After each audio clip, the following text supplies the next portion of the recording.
रुको, अभी अपनी दोनों हथेलियों को देखो। ध्यान से देखो। यह हाथ, क्या सच में तुम हो या यह सिर्फ तुम्हारे हैं?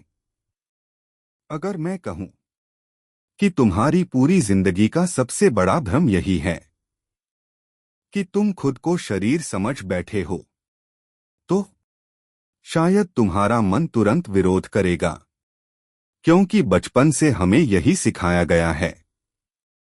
यह मेरा शरीर है, यह मेरा चेहरा है, यह मेरी पहचान है।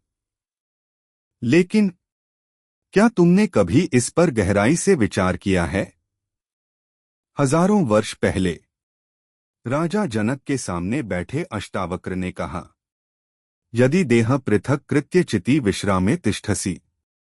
यदि तुम स्वयं को शरीर से अलग जान लो और चेतना में विश्राम कर लो, तो इसी क्षण मुक्त हो जाओगे। ध्यान दो, उन्होंने नहीं कहा 10 साल ध्यान करो, पहाड़ों में चले जाओ, संसार छोड़ दो। उन्होंने कहा, पहले यह समझो कि तुम शरीर नहीं हो।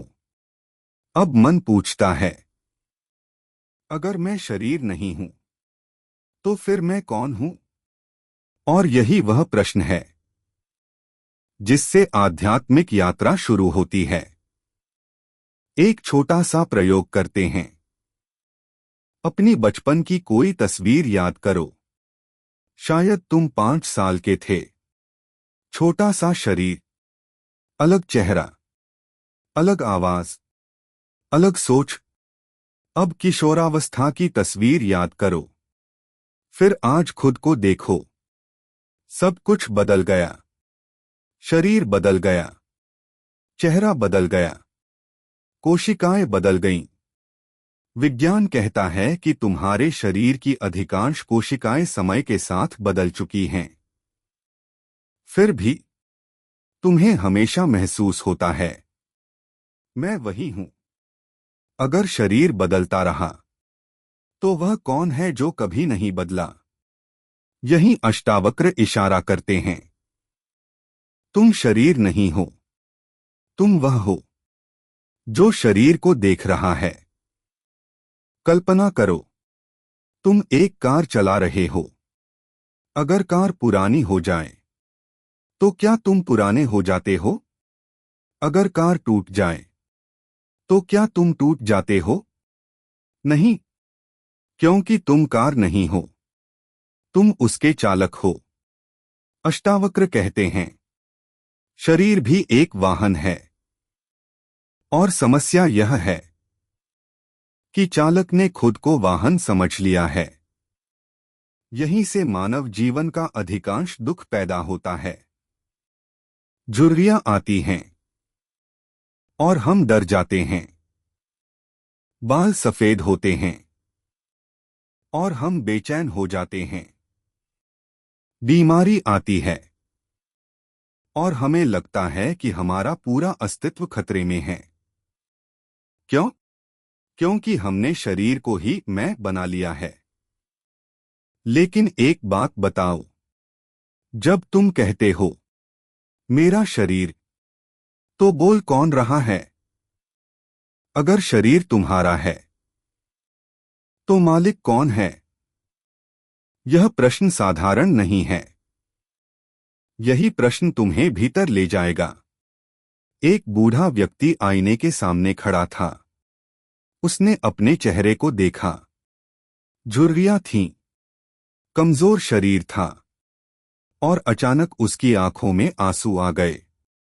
उसे अपने 20 साल का चेहरा याद आ गया।